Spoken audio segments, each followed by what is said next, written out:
Welcome to the Epic Melon Podcast, conversations with the real humans behind broadband networks, cybersecurity, and the future of communications. Brought to you by QA Cafe.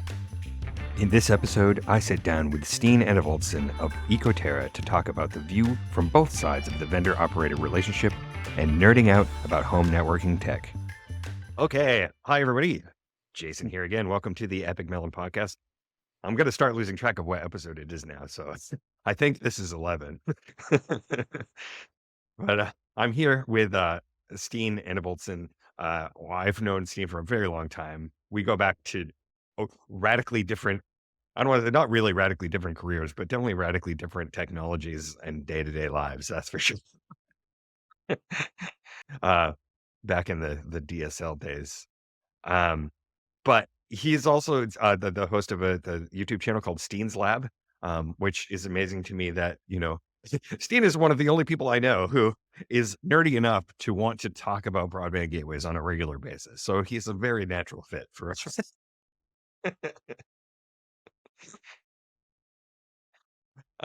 Okay, before we get started, Epic Melon is entirely funded by my employers at QA Cafe. So all the opinions expressed on this show are entirely mine and not those of QA Cafe or its ownership. I assume everything the same goes for you, Steen. And as such, we are the QA Cafe. We have three great products we make for the network testing and analysis industries. The first is CD Router. CD Router is the industry standard test solution for broadband gateways, Wi-Fi routers, and customer premises equipment. CD Router contains thousands of fully automated test cases designed by network experts, covering feature validation, stability, certification, and performance all in one. Moreover, QA Cafe's world-class support team acts as an extension of your own, helping you understand the technologies and build better products overall. Secondly, CloudShark is the way to make network packet captures an easy and useful part of your cybersecurity workflows. CloudShark helps you work on tough issues together without passing around large trace files, losing data, or risking security leaks of valuable information, and helps entry-level analysts learn from your senior-level experts, curate best practices, and standardize operating procedures around packet captures. And lastly, QA Cafe's Passport is a fully automated solution for testing the connectivity and interoperability of IoT and smart home devices.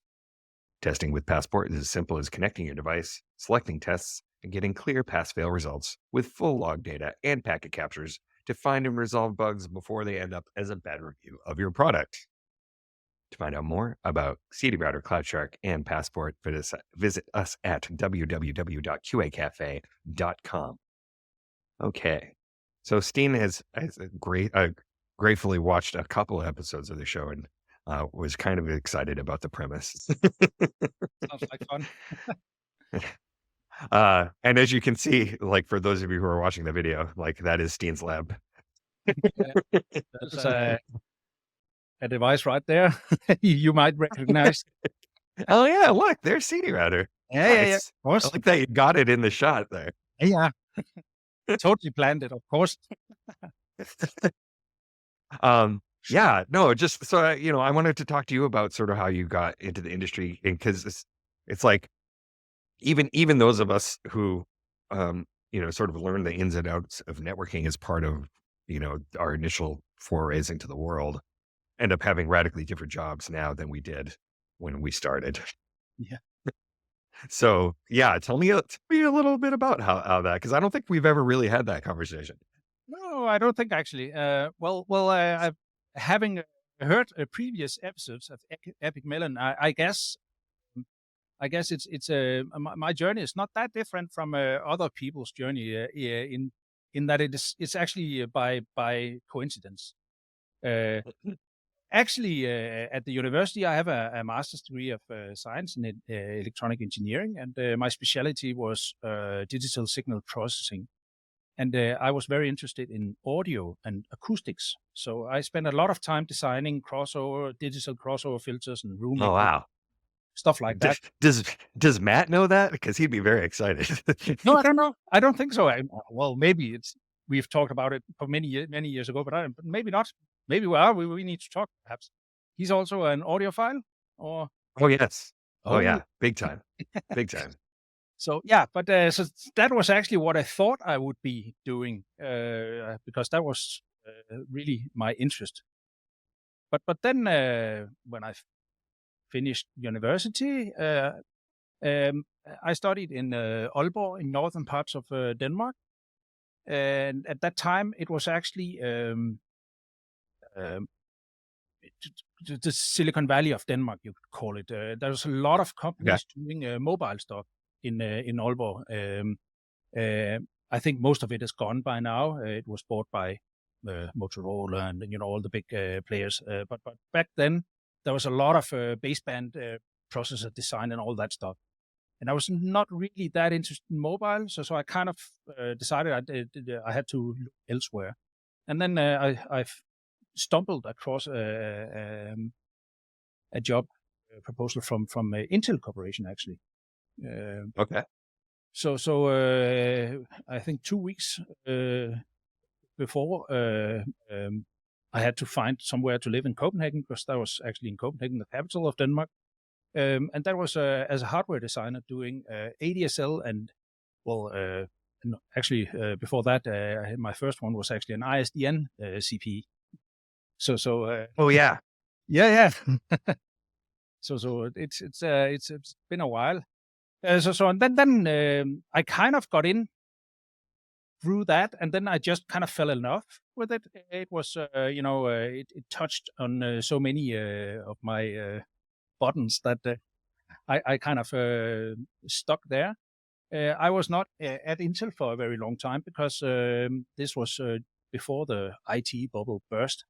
So Hmm. while I was at Intel, the IT bubble burst, and one of the consequences was that they shut down the entire organization in Denmark. So we all got laid off, Huh. uh, like 500 engineers or something like that. So and I went into a panic, of course. But I think within 2 weeks, I had a job at Ericsson. Because at that exact time they had decided to start looking into IP DSLAMs. So they had, previously had this engine access ramp, whatever it's called, ATM based Oh tradition. yeah. And at Oh, that time they ATM. had kind of decided to go into IP DSLAMs. So they were starting up a project in Denmark. Previously it had been designed in Sweden, I think. And none of those guys had any kind of experience with DSL. And then I kind of called and said, "Well, I'm looking for a job." So it was like a match made in heaven. So I moved from Copenhagen to again northern parts of Denmark, to a small town called Struer, where actually Bang& Olufsen, if you know those guys, Matt probably does. Mhm. It's a hi-fi company. It's actually where they are situated. And then I did hardware design DSLAMs. And this was about those years where I met you guys the first time. I might Mhm. actually take a sip of my coffee while showing Three Chimneys in. It's Oh, actually, no way. yeah, it's my favorite cup. I've been using it for all these years.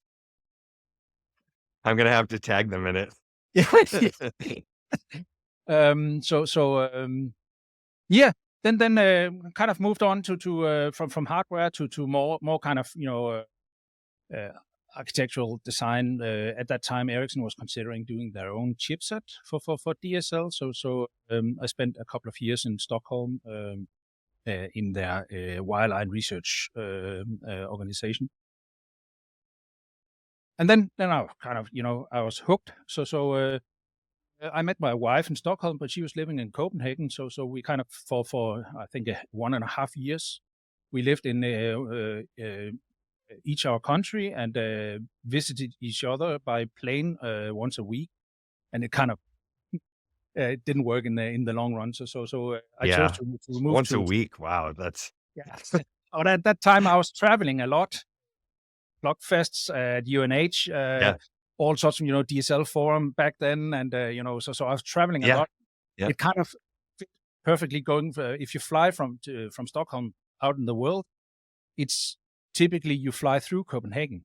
So I just kind of, Right. booked my flights a couple of days before having to fly on from Copenhagen. So it was kind of like we could do Oh, that. that actually is super Yeah, convenient, yeah. well, that was kind of neat. So to catch people up real quick, so that mug that Steen just showed, is from a hotel, right, Yes, in Durham, New Hampshire. exactly, exactly. A very So where nice mall, actually.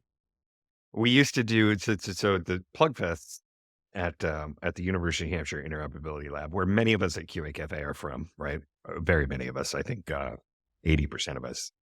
And were these events where everybody would come together, like all the engineers would come together in one room and basically do pairings of each side of a protocol's solution and make sure that they work together correctly. Because when you're reading a standard, right, you're writing when you're writing a standard, uh, you there's a lot of things that you assume people are going to understand correctly or that are going to be clear, and they're Yeah. not. Oh, no. It was actually a fantastic setup. It was Right? so much a pleasure as an engineer to be able to sit in a room with engineers from competing companies and actually kind of, having deep technical discussions. So we had this Right. kind of very strict rule set, no marketing guys, no information from the meetings going out and all that. So it made that, it was a safe space before that Right. term was invented. It No, it's was true. really a very, Yeah. very nice way of doing it.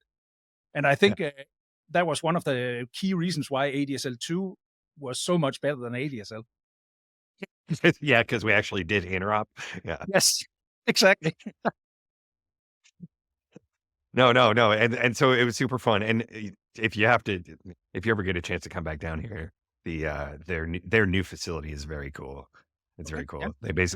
They basically built a building for the IOL. It's closer Nice. to campus. Yeah.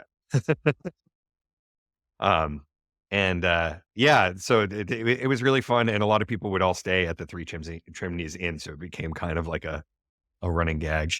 Yeah. So that's cool. So you were able to sort of piggyback off of all of those trips to go Yes. and see your future wife. That's cool. Yeah. But at the end, it became too much travel and stuff like that. So I Yeah. moved on, and then I spent some years working for a Taiwanese supplier of CPEs called Zyxel. Um, and Oh, yeah. yeah, yeah. Um, and then after that, I got headhunted actually for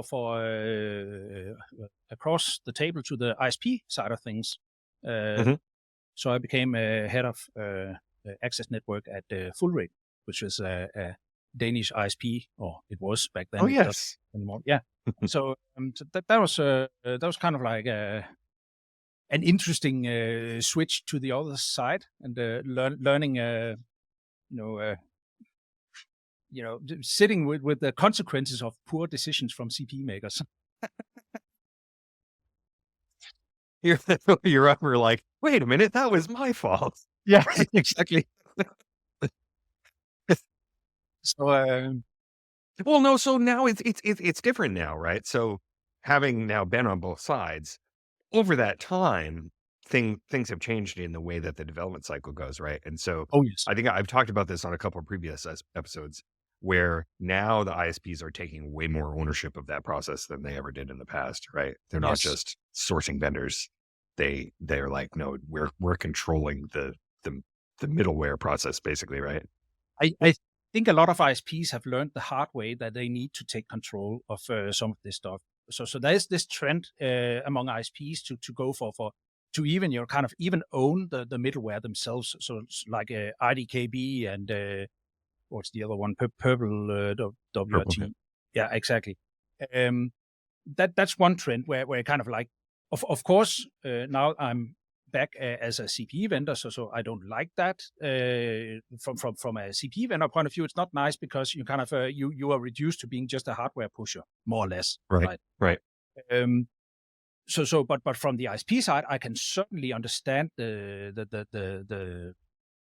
value in that if you have a unified middleware platform, so when you source in a new CPE, you need going from Wi-Fi 6 to Wi-Fi 7 or whatever, then the user interface, the tools for the support, all that stuff is kind of kept consistently the same. So it's much easier for an ISP in that way. Whereas if you buy a new CPE from a new vendor, the GUI typically looks totally different. It might be just as good, but it's different. So you have to kind of train your supporters and all that stuff. Right. So Right. that Right. hassle you can kind of avoid. Hmm. Um, and some are doing that. Some of the big players are doing that. I don't know if everybody will do it eventually. Well, I think it depends on your size. You have to be big to be able to kind of to have the muscle to pull it off, because you're also taking responsibility for an embedded platform development, which is not typically Right. something you do in an ISP. So you kind of hire the appropriate amount of embedded developers inside the ISP to do it, or you can choose to have like a system integrator. So that's kind of Right. like the third part, and you see that you have a lot of consultancy companies acting as system integrators, but you also see that CPE vendors actually act as a system integrator. So you can both have a CPE vendor supplying the hardware and also supplying the firmware, even if it's not their own native firmware. Right. Right. Right. Right. Right. So it's interesting to me because I've always sort of found it fascinating that the retail CPE market exists still, Yeah. right? And it's actually like a big deal in the consumer electronics world, right? Like Yeah. there's a lot of media around it. Like it's Yes. a sexy thing. It's like if you're a gamer, you think about as a consumer, you think about that stuff. But it's really surprising to me that that still exists, right? And that the operators are like, no, this is what you use with our service, and that's it, you know. Yeah, and then you see, it depends kind of on the type of user, right? Because the problem is that as an ISP, if you want to source in a product, so we I have to source in a new Wi-Fi 6 router, Mhm. then cost is the most important issue. Even if I might, as a technical guy, not agree, then that's kind of the wall you hit. So eight Yeah. by eight is difficult. You see some CPE or some ISPs actually going that way now, so going for a significantly higher cost on the CPE, but in return they get a way better Wi-Fi experience for the customers. But most ISPs today are still kind of, it has to be cheap. So you're cutting corners. So whatever you come out with, it might have decent Wi-Fi performance, but it's not high-end Wi-Fi performance. It's Right. and again, the vast majority of the end users will be probably happy with the performance you can get from that. But if you are a nerd, you're a gamer or whatever, then you want more than that. And this ISPs typically Right. Right. kind of Well, and they're trying to make up for it with the managed experience, right? So, yes, oh, I assume you're running into that now, where it's like there's a trend in a lot of spaces, at least in the US, where especially for like the smaller um ISPs, where they don't have the marketing infrastructure to to brand their service as this complete solution, and so you have these vendors that are coming in and being like, here's an entire package. It's the management side, it's the CPE side. We white box it, put all your stuff on it, right? And kind of yeah. then, just get out of the way. And it's like, so depending on the quality of the CPE, there might be a lot of it that's being made up for it on the other side by having the active management going. Yeah.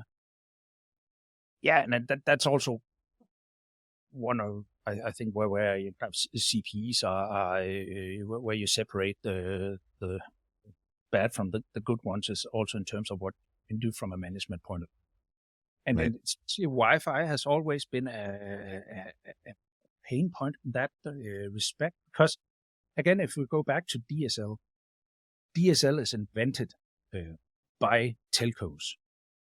So from the very beginning, it was taken into consideration that this is a service we need to manage, right? Wi-Fi, I think, has kind of been, uh, it came from the retail side of things. So Yeah. from a standard point of view, Yeah. not really kind of, you have like ITU G994.1, you have an entire standard defining for DSL, which parameters you should be able to read and how to interpret them and all that. That's Hmm. totally absent from Wi-Fi. So some devices you have decent um, debug handles or whatever you want to call them, and other devices you have basically none. So I think that's one of the things I've tried Well, to right, kind of and it's like the Wild West with that now, right? And so that's yes, one of the things yeah, Wi-Fi Alliance tried to kind of put the hammer down and be like, okay, here's data elements.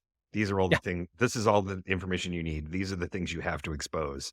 And it's still, it's not everybody's doing the same thing. And some no, people no, don't want to do the same thing because there was some special sauce that they had, that they want yeah. to make sure that they still are using. Yeah, and that's also another thing is like again, if you take like if you have DSL, you have like kind of you have politeness, you have power back off. If you detect you have a nearby line, you back off your power in order to not because an ISP again they can't kind of optimize for one single customer. They have a number of customers on a central, and all of them need to have an okay experience. Wi-Fi is kind of like N- now I'm kind of perhaps putting exaggerating a bit, but in principle, a Wi-Fi system optimizes its own system. It doesn't really care about anything else. Right. So this is also one of the reasons for poor Wi-Fi experiences. Is Yeah. might not be the Wi-Fi router itself, but the fact that it is neighboring a dozen other Wi-Fi systems. If you live in an Right. apartment And its complex. job is to try hard Yes. to Yeah, make yeah, sure. and there's no kind of, joint, coordination like there is Right. on DSL, for Yeah. example, And or there on wasn't originally on no, DSL. exactly, exactly. So and I think that's one of the challenges, in Wi-Fi, that's kind of difficult. There was an initiative called Wi-5. Remember that? Few years back? There Who was did a it? research, or maybe it never came to the US. It was a EU research project where they were kind of trying to define some sort of uh, upper management entity that would be kind of so you could coordinate Wi-Fi across different vendors and different Right. ISPs even. And never happened, of course, because that's basically impossible. But the general idea, I think, is good. They had some Yeah. experiments where they had like it was in the Netherlands in Amsterdam, I think it was like a dormitory for students with a small apartments for students. Where they kind of they did a lot of measurements. It showed that that there was so many access points and Wi-Fi extenders and all that basically the combined performance was dropping, and as you added more devices, the entire kind of it dropped. So you kind of you have crossed that level, and then they Right. tried coordinating with turning down the volume, which is basically it. The problem is if everybody's shouting, then nobody can hear anything. So it would be better to kind of reduce the transmit level, and kind of demonstrated they could improve vastly on kind of the combined Right. experience. But the That's problem is that's that funny. kind of coordination is Yeah. difficult. Well, it's and it, you would have you definitely you have to have somebody take ownership of it, right? And so it's Yeah, it's probably easier to do in like an apartment building or something where yeah, somebody is contracted to be able to do so, right? It's yeah, funny you bring up the university thing though, because I remember like when I first started going to college, it was you basically um you had to get your own network connectivity, yeah. right? Yes. Like, to your dorm room, right? And you Was like, we were free to go and, like, buy internet service from our local cable company, right? Even though I'm in this little dorm room. yeah, It was totally bizarre. yeah, Now that sounds crazy, right? Um, so, like and it was those of us who were extremely nerdy about those things that were the ones that were doing it, right? And it's like, who knows what what effect we had on the rest of the network until the university decided to say, "Oh, no, now now there's a campus network, everybody connects to it," right? So anyway, you ended up and will always have been, but have been particularly passionate about CPEs and how they do yes. from a nerdy perspective, right? And that's sort of why Yeah, you started doing Steen Slab stuff. So like yeah. What is that? Why are we doing this? Exactly. It's yeah, and it's actually kind of I haven't done that many videos on Sten's Lab, the English channel, but I started out in Danish on a Danish channel. I have done a lot more there, and because of that, I got contacted by kind of organizations asking me to kind of comment and talk about Wi-Fi issues and what to do, kind of to do. And so I do that once in a while, Oh, and cool. it's actually it's really interesting to see how people the problem again with Wi-Fi is that um, if you have like again for DSL, an ISP doesn't ask their customer if they should use 17A or profile 30B or whatever. They don't Right, ask right. them PSD masks and stuff like that because the ISP is in control of the transmission channel. Yeah. But when we're talking Wi-Fi, an ISP is not in control of anything. So and Wi-Fi is actually fairly nerdy. You have Right. to understand stuff like non-overlapping channels and channel bandwidth and Right.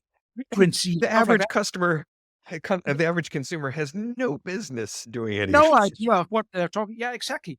So and that's also you see many of these kind of cases where you have customers experiencing poor Wi-Fi is totally obvious to somebody like us when you look at it. Yeah. In Denmark, for example, if you have a house, a reasonably modern house, it's common to all sort of utilities. So you have like electricity meter and gas or whatever, and floor heating, all that is kind of collected in a cupboard, and there's typically a metal door to that cupboard, and it typically that's actually where the phone line enters or Right, the right. Yeah. DOCSIS enters, and typically that's where people will put their CPE.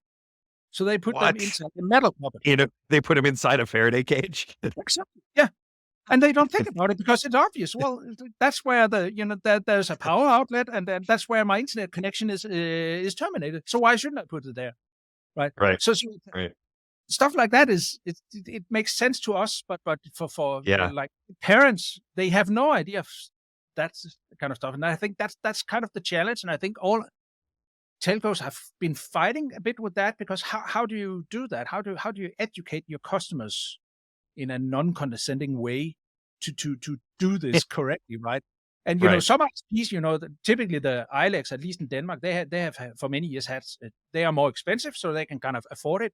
So if you order an internet connection from there, a technician will come and install the CPE. And right. in that case, you hopefully the technician will not put it inside a Faraday case, right? But and low cost ISP, such as Full Rate was, that's a do-it-yourself kind of. So if you order an interconnection, you get the CP in the mail, and then you're supposed to do it yourself. Right, And right, right. those cases, that's a challenge, I think. No, it is. It's a huge challenge. Yeah, Like I can't imagine somebody who doesn't know anything about it, like trying to do that stuff.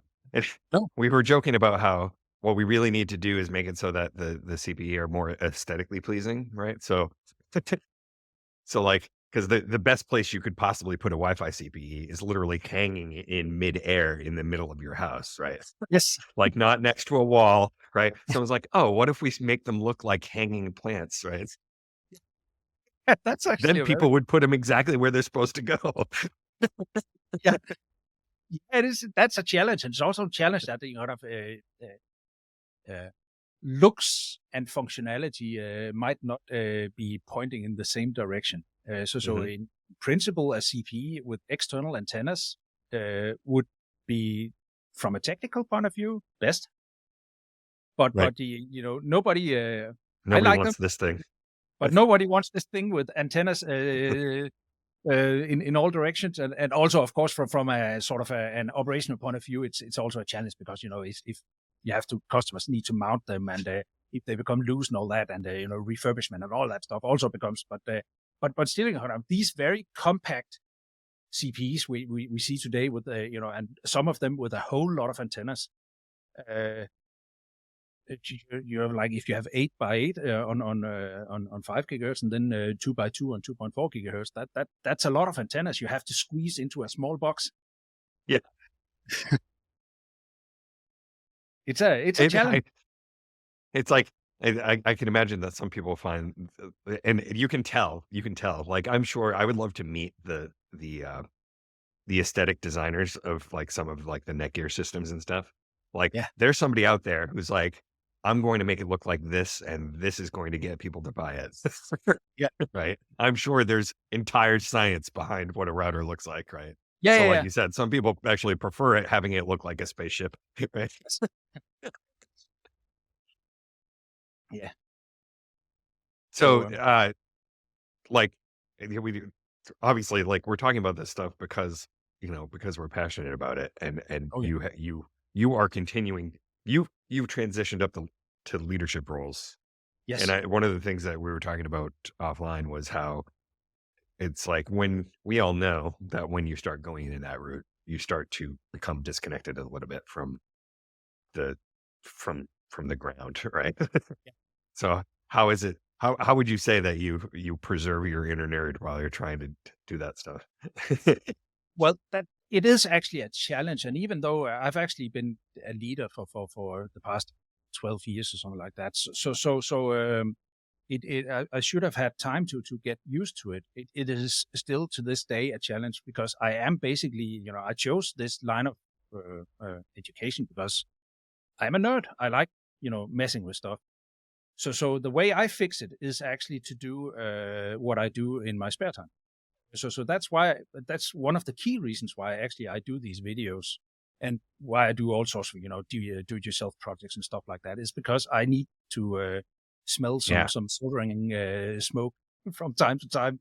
I, it's that's what a I was talking about. Matt, he ends up he refurbishes um, old amplifiers and audio equipment like in his spare time, yeah, like, and that's how he keeps saying yeah, right. you can scratch that itch still because kind of I have to be careful as a leader to dig myself too deeply into an issue, even though it's very, very tempting when you kind of when you come across a technical issue, say, I 'Cause know it's what your to do. natural inclination, right? Yes, exactly. So you have to kind of forcibly step away from it and leave it to your employees to do what they do best, right? And then kind of keep out of the way and be on a more abstract layer. But it is a challenge, and I think you see it also. It's typically a problem if you have smaller companies growing. So you have like this the CTO of a small company uh, starting up, doing all the stuff himself, and then all of a sudden it becomes like a professional organization with like Right, 100 right. employees or whatever, and then he has to stop doing that, and it's typically Mhm. very, very, very difficult for these persons to do that. I would say Uh, that that's almost the rule, like, that's the majority of the case of a lot of people who start their own technology companies, is yeah, they get to the point where, "Oh, I have to run an entire organization? I don't wanna do that. exactly. Yeah, That's not what I signed up for." exactly. So leadership is fun, right? It's nice to have. So my current just 2 weeks in job is a CIO for a CPE vendor, and um, you get influence in a way you never get as a just an ordinary engineer.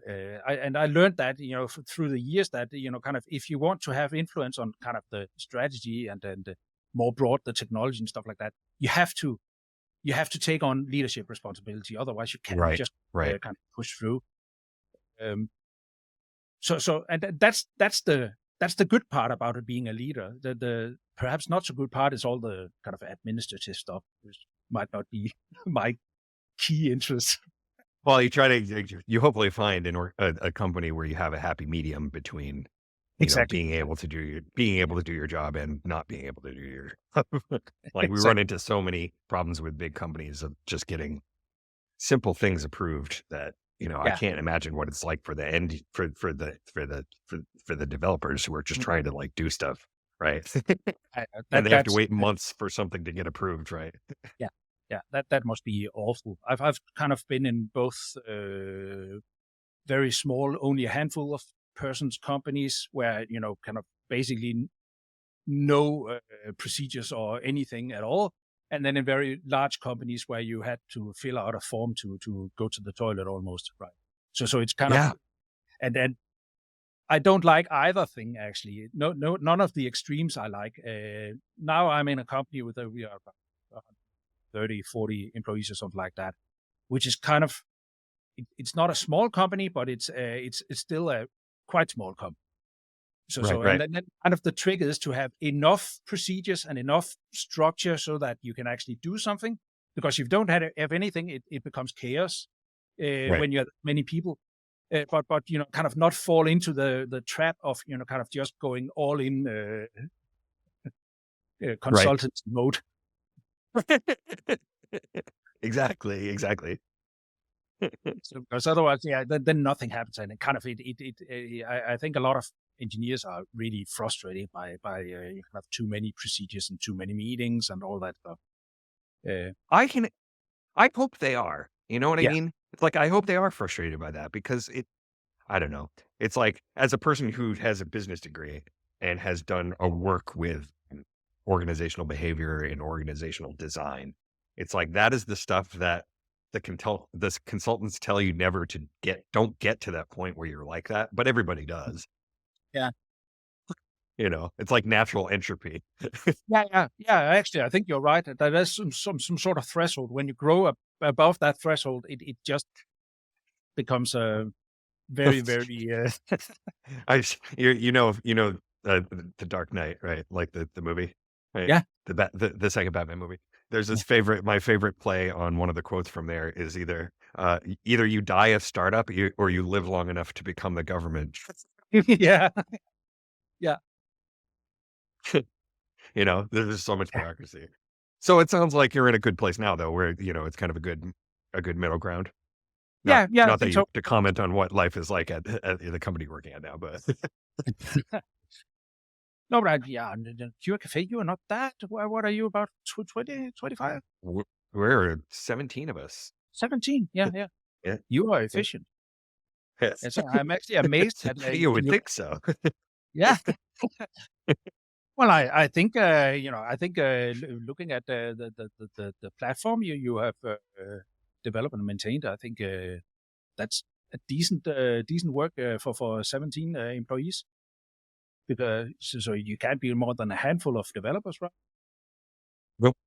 It's literally a handful. Yeah. Awesome. So Well, what I like about it is, and I think that this is probably just conducive to just a result of the niche that we're in, right? Where it's like because we are working on technology, like the thing I always say about QA Cafe's customer support is that we're not just working on CD router, we're helping people with their products on on the tech side, on like the standard side, and helping them understand like what's going on and stuff like that. And so because of that, we have kind of very high touch relationships with a lot of people, for example, right? yeah, and and that's good because that line of communication is open. And it actually ends up making our jobs easier, not more complicated, because we're getting feedback into CD router from the people that we talk to on a regular basis, right? We're improving things on that end, and then it trickles down to everybody else, and it's like you know, we don't have to have a giant team of people, you know. Yeah. Yeah. So back on now that you're back on the CPE side of things, how are things different from where you were before? well, um, now no DSL. Yeah. Now it's just Uh, fiber, fiber and Ethernet, right? So that yeah. part is yeah. DSL is just about I don't think it's dead, but in Denmark it is for all practical reasons. It's a dead technology. Oh, sorry, my phone is ringing here. Um, but apart from that, I think it's not that different, right? It's a CP is still a CP. The features are still pretty much the same features. We just have newer standards. We just have more speed, more Wi-Fi, more antennas. uh, from where it kind of differs is the management side, and that Mhm. can't just deliver a CPE today, and it's not enough that it supports TR069 or USP. We also need some sort of kind of Wi-Fi debug tool, some sort of system to collect stats and stuff like that. Okay. That's being more requested by the customers today. Right. Um, but apart from that, then I think I think the qualities become quite a lot better compared Mhm. to when I last touched it. But that's also kind of that's also been a very much unification towards more, if not the same platform, then at least Linux-based platforms and stuff like that. Last time it was like proprietary operating systems on Oh, CPs, yeah. which was horrible, Right? horrible. Yeah. No, that's just like looking back. You know how you go through those situations where you look back and you're like, "How did we even do anything?" Yeah, yeah. How did it even work? How was it possible to even offer an internet connection? Yeah, yeah. So, I think that's perhaps kind of and everybody has learned back in the beginning, ISPs had to learn as well, right? How to do a network. ISPs was telephone companies. They didn't know how to do a network. Well, yeah, Right. but kind of circuit switched network, not packet switched network, so very much differences. So I think the entire kind of industry had to learn this as they went along. Right. Um, Security, in the beginning, it was just like flat layer 2 networks. People could see each other's CPs and all Oh, that. yeah. Yeah. Yeah, when you would literally, like, plug your there was no gateway, right? There was Yeah, just, like, a cable like, in DOCSIS situation, it was just a cable modem, it was just a bridge, and you just plug your PC yes, directly into that exactly. bridge. Yeah, yeah, yeah. And Wi-Fi in the beginning, like every CP had they had the same. Yeah, it was not WPA, it was WEP back then. Uh, Everybody had either no password or the same password. That was common. So Yeah. you expected the customer to change the password themselves. And, I don't know, maybe 1/4 did or whatever, Carl, it was. Well, that's very Yeah, yeah, optimistic. probably. So, and that entire stuff, I think, has moved significantly. I think the ISPs today are much, much more security aware. They have also Oh, kind of that's good. themselves a couple of times Mhm. for kind of in various places where and today kind of the general the ordinary customers and the media are much more focused on security. It's a mainstream Mhm. topic today. So if you are, as an ISP, part of a security breach, then it becomes a big story in the media. At least in Denmark, we've seen that a couple of times for the past few Yeah. years. And Yeah. it's not funny for an ISP to be part of that kind of scandal. So they are really trying to kind of, and even investing in trying to avoid that kind of stuff. Well, I'm glad it's the threat of bad press that's doing And it. that works every time. Because it's the upper management that has to kind of be interviewed Yeah. for some scandal. Then they don't like that. Right. No, no, no, and it's funny because it's like you you can't satisfy everybody all the time, and consumers are often very harsh critics, especially of ISPs. And so I often have a given the fact that our customers, right, are mostly ISPs, I tend to have kind of a soft spot for it in the sense that, like, in some sense, they have kind of an impossible task, Yeah. right? Because something that is not their fault at all Yeah. will will be their fault, right? And it's like, how do and taking control over the end user's network is the way to make that so that it doesn't make it so that you can fix it. It makes it so that you're taking ownership of the thing you're going to get blamed for anyway, right? Yeah, and it is really challenging. Kind of when you have like a CP a CP is a really really complex device, and you have like if you look inside the ISP, then every feature is a dedicated server, a dedicated piece of hardware. Costs Hmm. a lot of money. And all those features, they are combined into a CPE, a low-cost device, kind of with low CPU resources, memory resources compared to We ask them to do a lot we of are asking a things. CPE to do a lot of things. And, typically there's a pressure for it. It must be cheap and it must be developed quickly and all that. So it's really, really difficult to make absolutely sure that there are no problems. And it's really difficult to test also because uh, a CPE must, kind of work with an arbitrary amount of devices in the home network. It Hmm. The customers are expecting it to work with their 10-year-old first generation iPad. At the same time, it must work and perform really good with the newest, latest MacBook Pro. And kind of, Yeah. and it's not easy, and it's not easy to automate that stuff. So I don't kind of, Well, it's not funny to be a supporter. I don't it envy those was guys their job.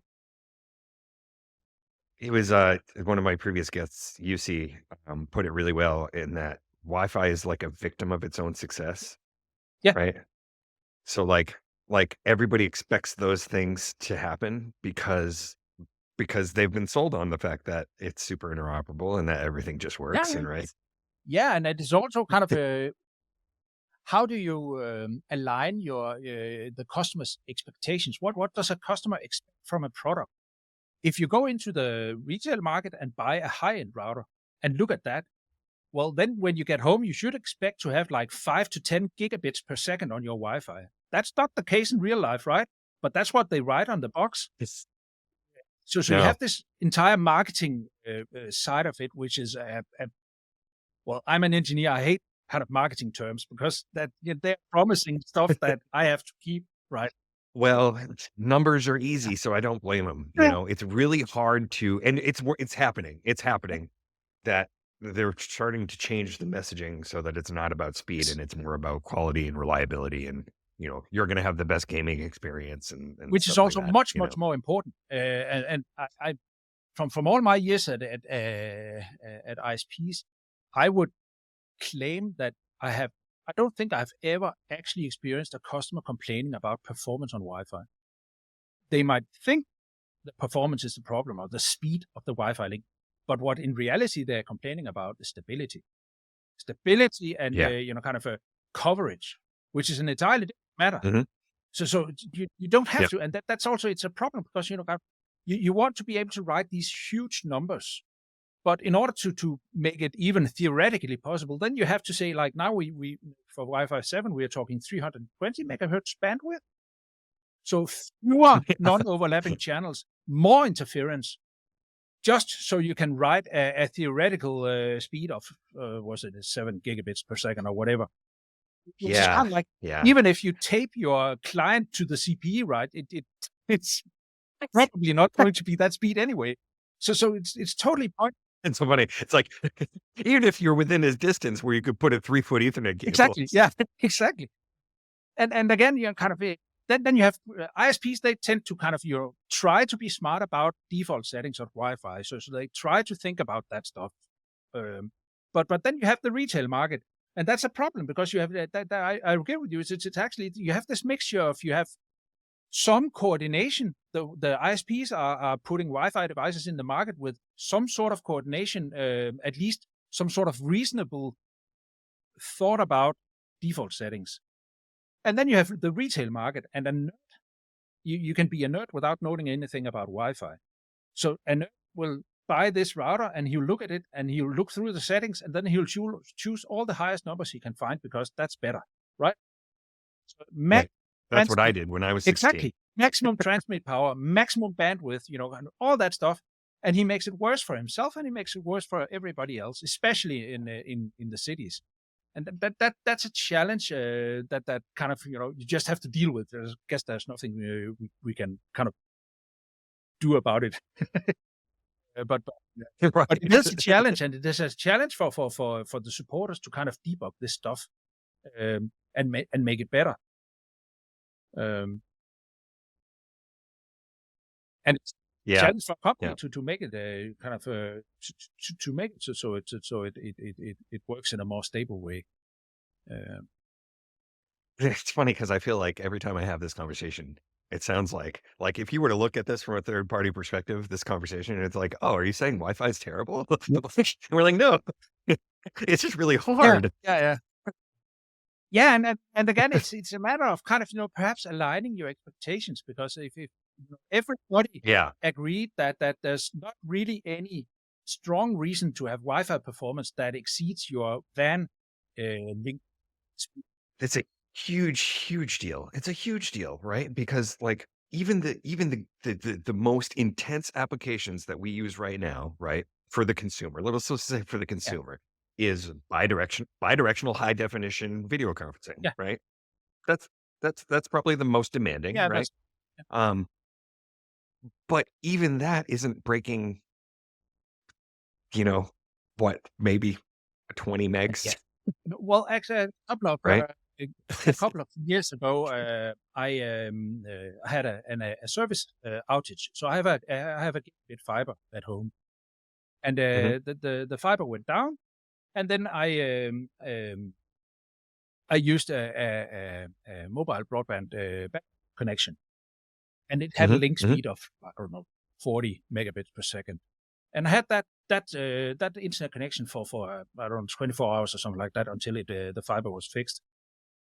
Honestly, I did really feel it that limiting. I was yeah, able to watch yeah, YouTube. My daughter was playing on her iPad, and my wife was. It didn't. There wasn't actually anything I couldn't do. And maybe, yes, yeah, if when surfing, maybe a slightly slower reaction time, kind of from clicking to loading a page and whatever, not really because of the speed, but because of the latency. So it's, yeah, and I think actually everybody should try that from time to time, because sometimes, the discussion it is like, kind of, if you don't have gigabit, you basically cannot survive, which is not really the case. yeah, But, and especially for Wi-Fi again, because what's the purpose of Wi-Fi? The purpose for Wi-Fi is that I can, kind of check Facebook on my phone, or watch YouTube on my right, phone, for that matter. And what kind of speed do I need for that? If I'm a right. gamer, if I'm a pro gamer doing, kind of FPS gaming and stuff like that, and I use Wi-Fi, then it's my own fault I lose. It's use Ethernet, right? Right, right. So Yeah, so it's basically just, Wi-Fi is a way of not having to drag an Ethernet net cable along with your phone, right? That's the way I see it. right. So Yeah. speed is not really that important. If you could do a stable 100 megabits per second on Wi-Fi, that would be more than adequate for Mhm. 99.9% of the use Yeah. cases. And if That's the you use story that the Domos guys tell yeah, and they basically, are right? Because absolutely they right. sort of I totally agree with them. yeah, And if you could reduce yeah, your kind of your settings for the Wi-Fi, so you could narrow bandwidth, you would have, much less noise susceptibility, and you would be able to coexist a lot more, access points within a given area. So everybody would get a right, better right, experience, instead of, the way it is today. But it requires a kind of right. coordination that, yeah. No, no, see, we're saying it right now. So did you hear that, everybody? Consumers out there, we all want you to log into your gateways and change the settings so that all your stuff works together. Now go ahead Yes, and do it. No. easy.